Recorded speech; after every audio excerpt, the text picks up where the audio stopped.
fighting from these gunshot wounds. Evan Kosloff is joining us live now from MedStar Washington Hospital Center with an update on their conditions, including Representative Scalise. Good morning, Evan. Good morning, Mike. And you know, when you hear the sights and sounds, it really just gives you chills. And it was even more so yesterday when we didn't know the scope of these injuries. Now today, we're getting a more clear image of how everybody is doing. So let's get into all that. Let's start with the congressman.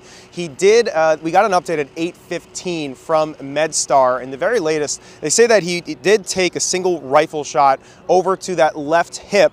The bullet traveled across the pelvis, fracturing bones, injuring internal organs, and causing severe bleeding. And that's been a big problem, the loss of blood.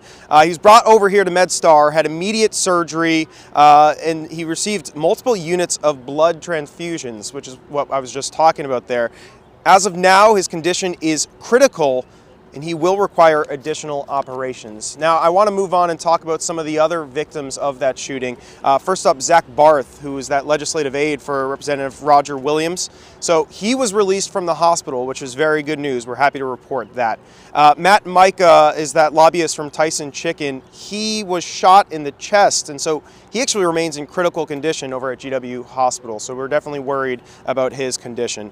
Now, as for those two heroes that we were just talking about, Mike, Special Agent David Bailey and Crystal Griner. Now, Bailey was released from the hospital. We're happy to report that. As for Griner, she remains at the GW Hospital with a gunshot wound to the ankle. Now, the president is also concerned, of course, and he actually visited here at MedStar to see the congressman.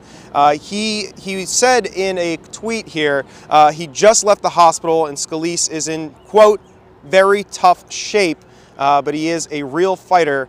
Pray for Steve. And you know, we're all hoping for Steve and everybody else who is impacted by this. And as we get any updates, we'll be sure to pass that along to you guys. I think now we're going to head over